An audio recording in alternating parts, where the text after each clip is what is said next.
beautiful scarf. Women often knit gifts for their families. Wives knit socks or scarves for their husbands. Grandmothers knit little jackets for their children's babies. Buying a gift is quick and easy, but making a gift with your hands takes longer.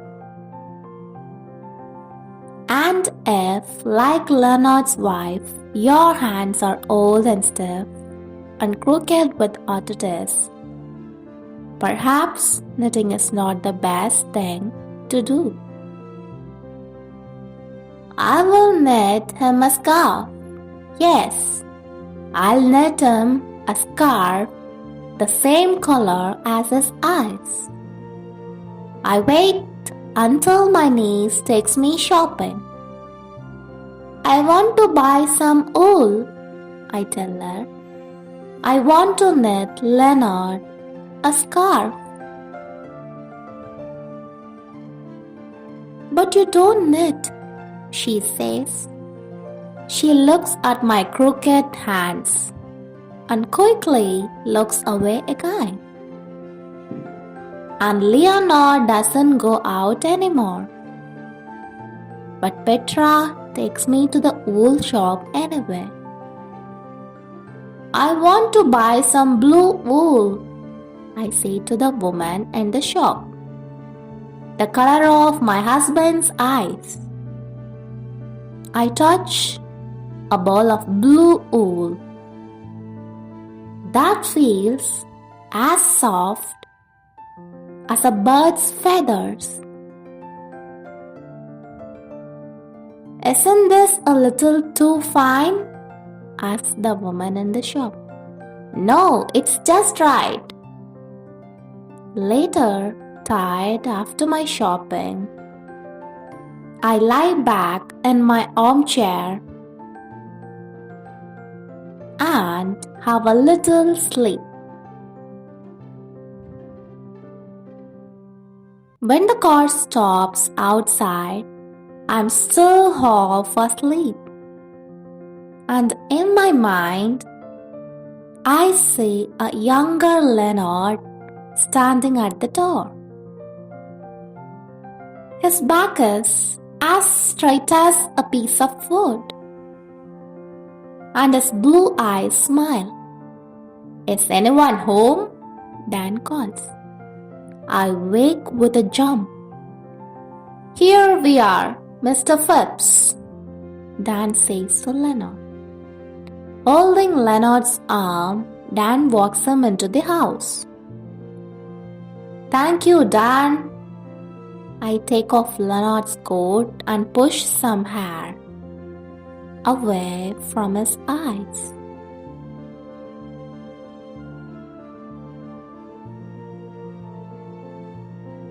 We eat dinner in a silence that aches. I drink red wine and Leonard eats with a spoon.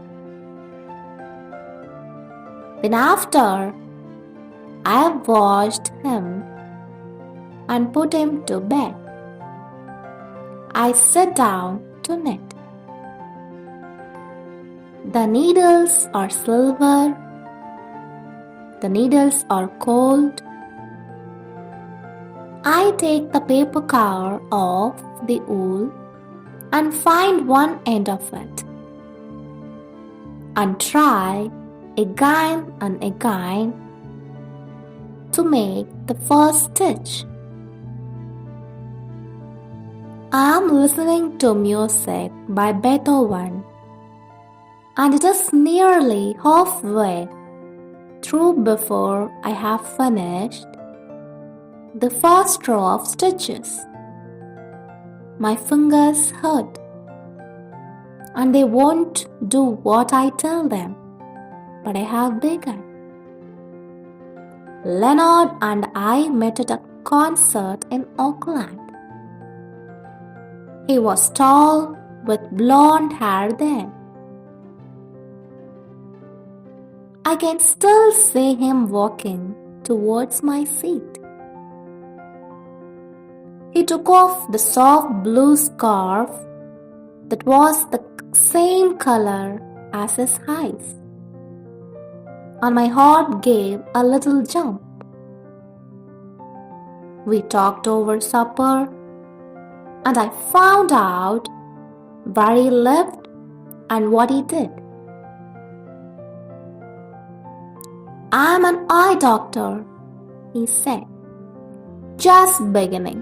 No money, but I never miss concerts." I made our first date while we were walking out of the concert building. In those days, men always did the asking, not girls. I don't know if Leonard was surprised at my asking him or not. He never said anything. On the days when Leonard goes to the daycare center, I knit. I plan to finish the scarf for our 53rd wedding anniversary.